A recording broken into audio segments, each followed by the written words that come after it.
Hello, and thank you for joining me this morning. For those of you I haven't had the chance to meet yet, my name is Allison Borchers, and I am your Superintendent of Schools. I'm here today to talk about the 2025-2026 school budget, or the FY26 budget, to give you a little information about where we are right now as a district and to ask for your support. My presentation is going to have a few parts. I'll start off by just talking about the state of the Westboro Public Schools and your district in general. I do want to explain what a level services budget is and why I use that term and why we started there. We will talk about some of the major drivers in the budget, what makes it cost as much as it does to educate students nowadays. I'll give you an overview of our operating budget for this year, talk about why we went ahead and made some reductions to the budget and how that process went and what its impact was. I will briefly touch on some of the capital articles that you'll find in this year's warrant and then share two final thoughts with you before wrapping up. So in terms of getting started, how are the Westboro Public Schools doing? By all accounts, they are doing very, very well. It is a tremendous school district and you have much, much to be proud of here. There is excellent achievement in academics, in athletics, in the arts as well, and students by a lot of different measures are in great shape socially and emotionally. Our MCAS scores are extraordinarily good, graduation rates are high. The Westboro schools are listed among some of the top districts in both the U.S. News and World Report and Boston Magazine reporting of top schools in the area. There's a survey called the Metro West Youth Risk Behavior Survey that looks at how students are doing on the social and emotional front. And on that measure, students in Westboro compared to like peers in other districts are actually faring really well. They're doing more homework, they're involved in more activities, they are getting more sleep, and are generally in better shape than most of their peers in comparable districts. In terms of the athletics programs here, we have not only some state championship teams, but just a tremendously high level of involvement, both in competitive sports and in intramural sports at the middle and the high school levels, and some great achievements and actually phenomenal sportsmanship as well. If you've been out and seen our games and seen our teams, they commit to community service. They are great fans as well as great competitors. And our fine arts programs are incredibly vibrant and contributing to the life of the schools and to the wider community. We put on 7, I think, shows a year, which is a remarkable number, and the artwork that you see on display in and around all the schools is beautiful. Students are contributing a lot in those areas as well. So in putting together the budget, I started off with the notion of a level services budget, which means simply taking the existing staff and programming and rolling them over into next year. We want to make sure we keep the schools strong, that we keep the inclusive programming for which Westboro is known in place, and that we can continue to focus on the academic progress of our students as well as their social, emotional well-being and their physical health. When we put together a level services budget, the idea is to account for the increased costs that exist based on salaries, based on transportation and special education, but not to add anything new. We are very aware on the school side that times are tight for everyone, that inflation is a real pressure out there in the world, and that pressure exists both inside the school and in households around the Commonwealth as well. So we wanted to make sure we were budgeting in a way that was both responsible to our students, but also to the wider community. In terms of the budget drivers, what makes up most of our school budget is salary. A little over 80% of the school budget is in people. It's in the folks who teach students, who work as support staff in our classrooms, who help run our schools and who help keep our buildings and grounds rolling. It takes a lot of people to make the school district work. We have over 700 employees, and it's a big, busy, and vibrant place. The other big drivers in our school budget are our transportation costs, our costs of special education, especially out of district special education, and I'll talk about that in a moment, and utilities. The other parts of the school budget, things like materials and supplies, are actually a pretty small fraction of what we spend in schools. So when we look to try and save money in schools, oftentimes, unfortunately, the thing we do have to look at is the people. And when we do have to make a major reduction, it is often cutting positions. In our level services version of the budget this year, we actually already reduced our salary in response to some decreasing enrollment in our K-6 schools. We are seeing a very slow but steady decline in enrollment, and so we knew that we could maintain class sizes within our school guidelines even while reducing a handful of staff positions. Our level services budget also included a small additional increase for PE at the high school, where we saw some big class sizes. And so you see with these numbers here, we actually already started making some decreases inside of our level services budget number. Another major driver in schools is out-of-district tuition. Now, in Westboro, most of the students who come to school here were able to educate right here in the community, which is both great for students being educated alongside their peers, and it's fiscally sound.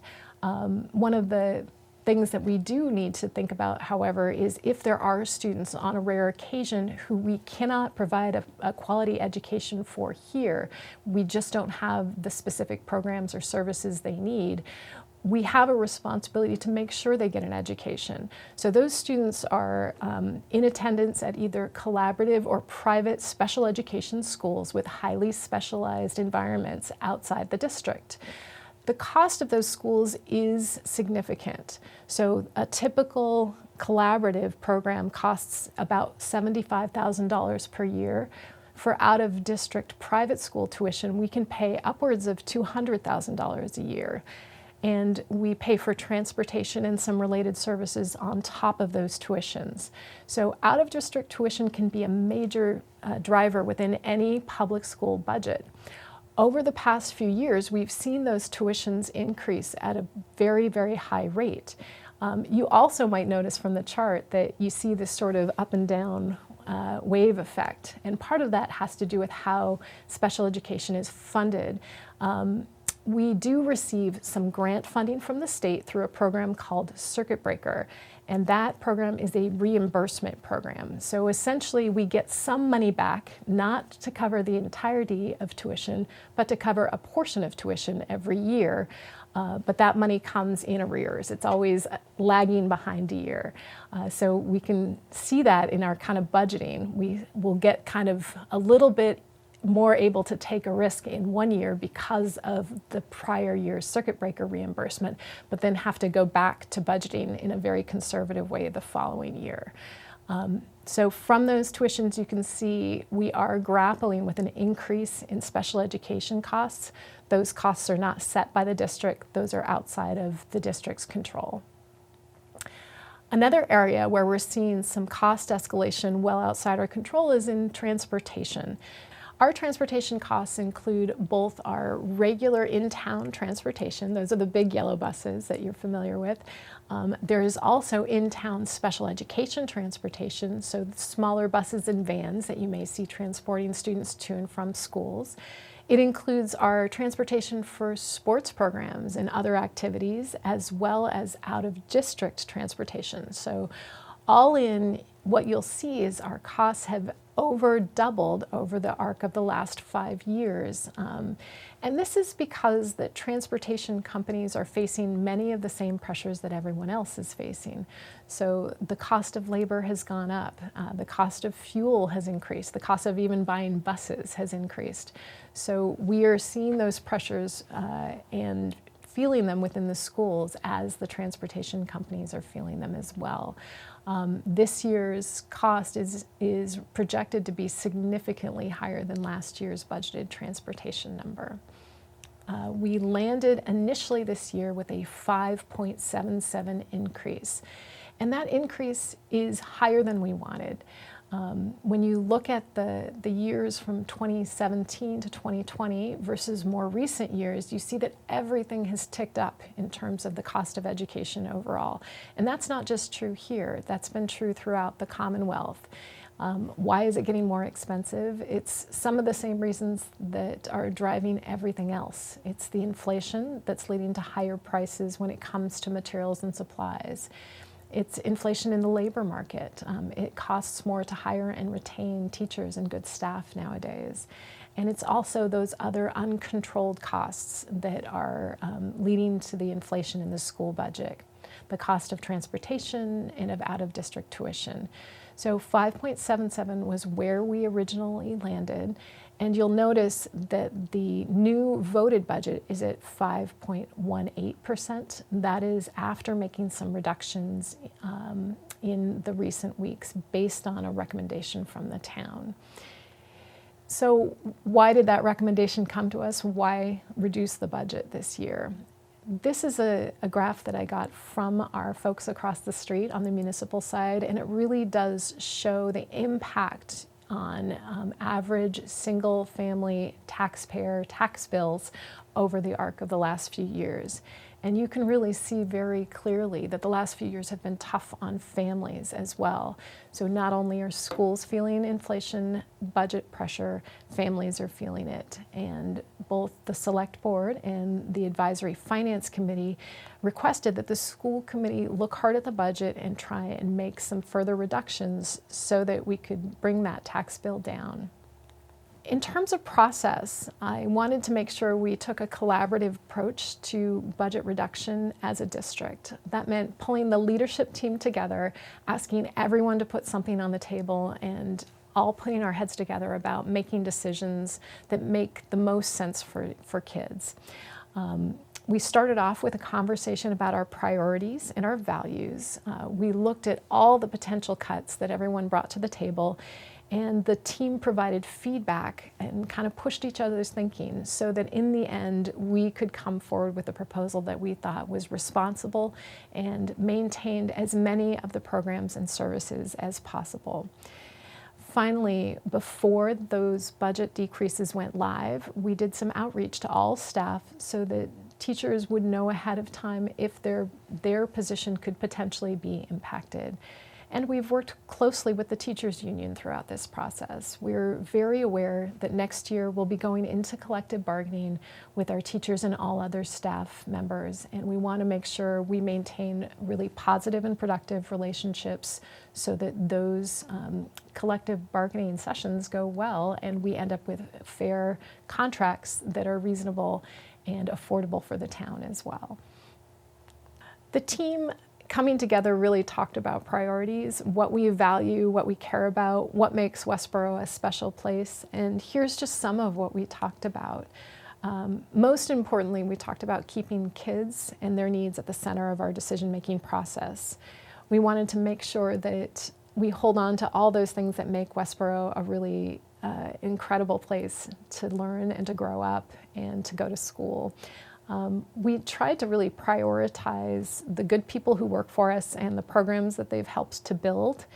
And I think we wanted to approach this process as sort of shrinking the whole pie instead of cutting out a slice, maintaining as many of the services as we possibly can while maybe reducing slightly around the edges, if that makes sense. And then finally, we thought about ways we might share resources between and among schools and with our municipal partners as well. Are there ways we could maybe realize some more efficiency by helping to share staff? What I presented to the school committee as a result of those conversations with the district leadership team was a tiered approach to proposed reductions.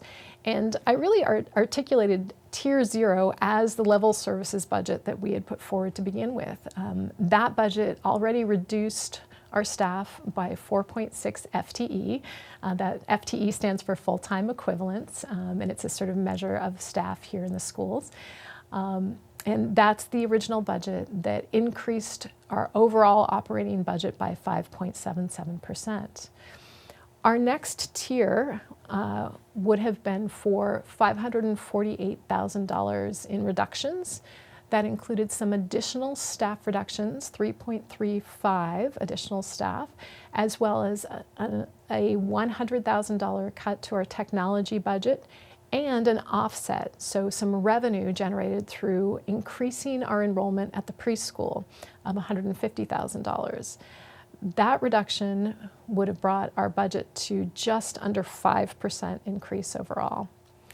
We also looked at the possibility of a Tier 2 reduction with more cuts to staff, the same cuts to technology and increase in enrollment at our preschool, and an additional cut to our athletics program. In the end, where our school committee landed was to vote part of the Tier 1 reductions. So they requested that we reduce the budget by $398,000, which is the Tier 1 proposals without relying on the revenue generated by the preschool expansion. So what's included in these cuts? It reduces fine arts and wellness positions by 0.6 FTE, so that's a few part-time reductions for teachers who already exist in the district, going from however many classes they teach to a few fewer classes per week. This cut also eliminates a classroom position at the Mill Pond School. Currently we have a relatively small 4th grade heading into 5th grade, so we would reorganize and consolidate some of our classes. That would increase class size slightly, but would keep our classes still within guidelines. This tier of reductions also includes the elimination of grade 7 Mandarin at the middle school. Our current language instruction begins in 7th grade, and students have the opportunity to choose either French, Spanish, or Mandarin. This would take the Mandarin choice away, so students could only take either French or Spanish. For our 8th graders, they would continue to have access to Mandarin, as would our high school students. But one worrisome thing about this reduction is that by eliminating the starting year, it does mean we would essentially be setting up the program to be eliminated over time. This was an enrollment-based decision. We are seeing smaller numbers of students sign up for Mandarin, but I'm hopeful that if we had an opportunity to restore anything, this would be the thing that we would try and put back first. I think it's a place where we felt we had to make this reduction because of enrollment, but we're doing so very reluctantly. Another place where we would be making some reduced options for students is at our high school. This would include a 0.6 reduction in social studies and in English elective courses at the high school. So it's essentially 3 different classes that we would need to cut back on. The high school team believes we can do this. They looked at their numbers in terms of student course selection and felt that they could give some students a 2nd or 3rd choice in their elective offerings and consolidate some classes and essentially bring the class size numbers up slightly and take away some choice, but make something that's workable. Another option here, and this one I think is along the lines of looking at and exploring collaborative opportunities, is we're thinking about an electrician position that we have. This is a full-time job, and it has been vacant for the past several months. We had an employee who resigned earlier in the year, and instead of filling that position, what we are trying out is we are paying the overtime costs of a town employee who's in a similar position, and also setting aside a little bit of money for contracted services as needed. We're going to continue to use this approach, and we're hopeful that we can explore further collaboration with the town around this position. This might be a great way for us to gain some efficiency by working together with our municipal partners. Finally, there's a technology cut of $100,000 that delays the installation of some new equipment that we need. So throughout the districts, we have interactive whiteboards that are in place in classrooms, and there is a schedule of replacement for those interactive whiteboards. You know, they are like other forms of technology, pieces of equipment that age out over time, and we try and replace them so that there aren't disruptions in their use in the classroom, and they can be kind of reliable sources for teachers who are looking to have that interactive experience with their students. This does not eliminate the replacement of those boards, but it does delay it. The impact would be on about 50 different pieces of equipment district-wide, and it just means it would take another couple years to get to all of those pieces of equipment. And in the meantime, we'll have to kind of make do with aging out equipment and maybe have some things that don't work as well as they need to. The final part of this proposed tier was the increase of some enrollment at our preschool. And we've gotten to the point where we are seeing a wait list for enrollment in our programming. The director over the past several years has kept those class sizes small, in part because these are very young children who have been very much impacted by coming out of the pandemic. So kids, for example, who are learning to speak, and their early language experiences were at a time when adults around them were wearing masks, for example. And so we wanted to really make sure those kids got all the time and attention that they need from a small class size. We are feeling confident, however, that our teachers are excellent at the preschool, that the program is up and running, it's very solid, and that by adding just a few students per class, we could generate more revenue that would be used to sort of offset the impact of some of these budget cuts. So as I mentioned, the school committee voted this tier, but they voted it without relying on that extra income from the preschool expansion. And the good news from where I sit is that gives us some room so that if we are able to expand our preschool numbers, we may be able to restore some of the cuts listed on this page. So here in summary is the whole budget. You see the FY25 budget of just under $67 million, the increase, and the proposed FY26 budget, which is 5.18% higher than last year's. And I wanted to give you a sense of the category changes. So as I mentioned, you can see from this slide really clearly, salary is the biggest part of our budget and is the biggest single driver of our budget.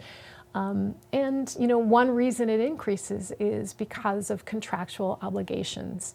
We have step increases to pay, as well as cost of living increases that are part of collective bargaining agreements. So that's what sort of really drives forward the budget. And you know, it's a people business. It makes sense. The people who work here really make everything happen for students.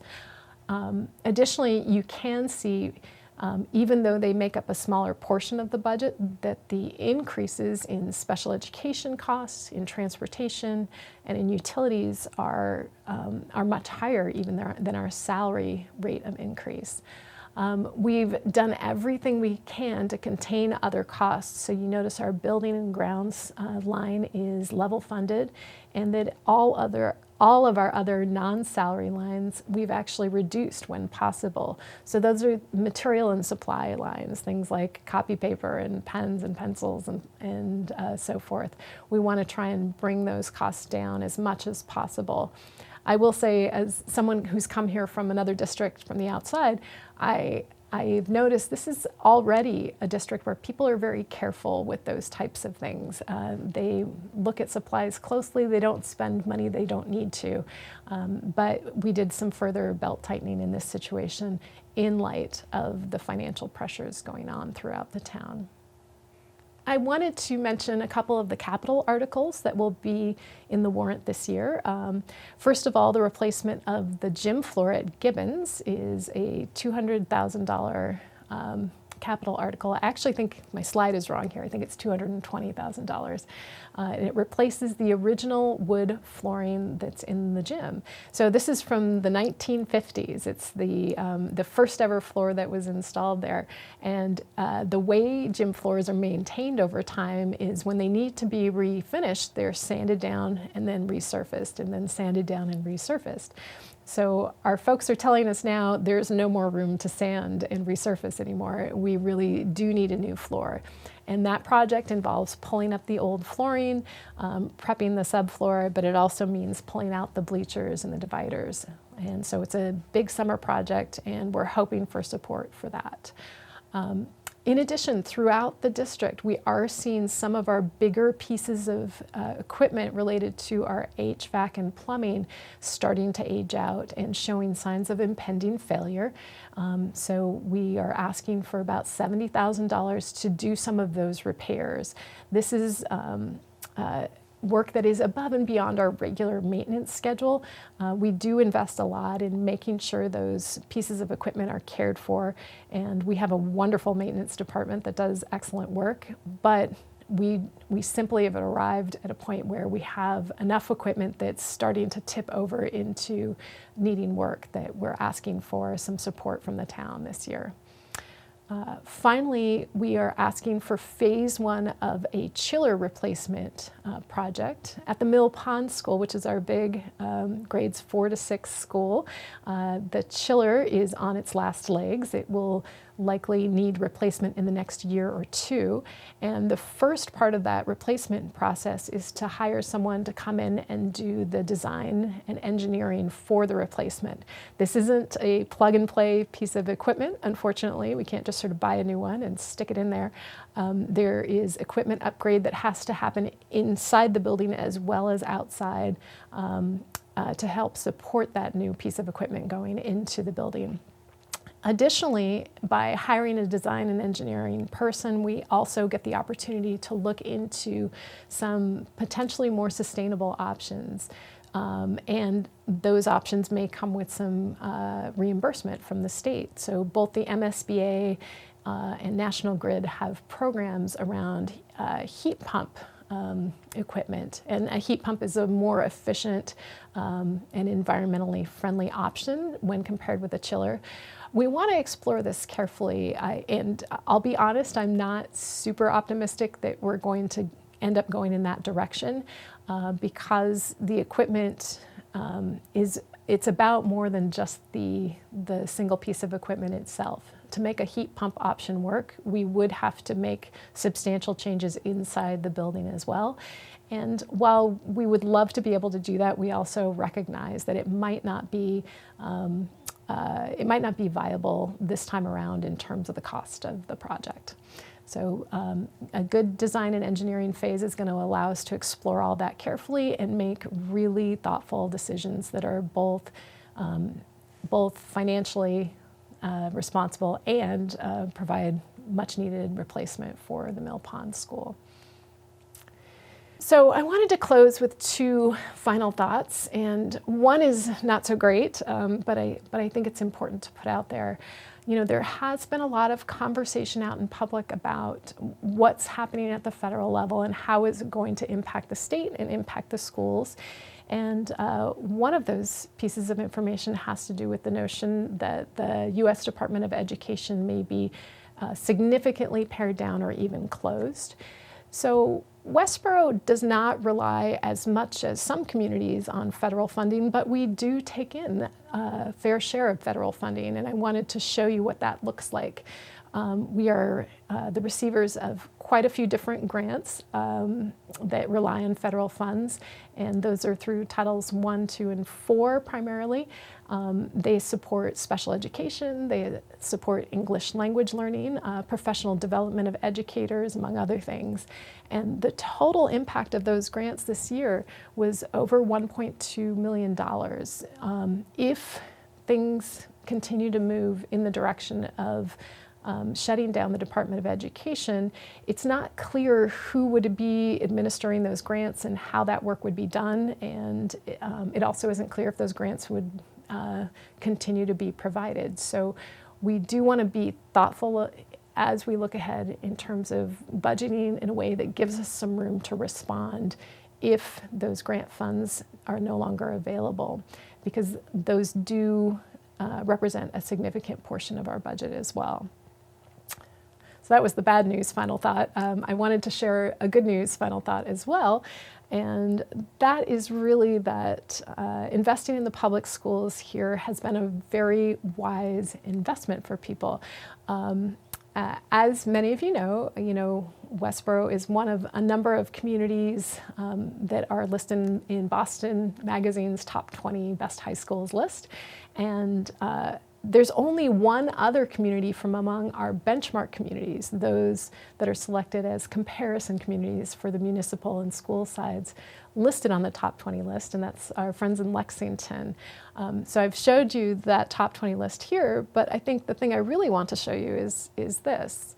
So when you take our most recent data available about per pupil spending from the Department of Education, you can see that Westboro in red, with a relatively low per pupil dollar amount, is achieving really great things in terms of student outcomes. Our friends in Lexington are highlighted in green there just for comparison, but I can't tell you how proud I am of the work that people do here. They are committed and hardworking and very much doing everything they can to make sure that the students in this community are learning at a high level and growing and enjoying their time at school, and it shows up. This really, I think, reveals that dollar for dollar, the taxpayers' money is being put to good work, and we're really a good value as a school system, as well as a high-performing school system. And that's it for me. That's my overview of kind of our budget process this year, the journey that took place. And I encourage you, if you have questions, if you have ideas, please reach out to me directly. I am thrilled to be here in Westboro. It's been a wonderful experience so far. You have so much to be proud of in your schools. And I thank you in advance for your support of those schools.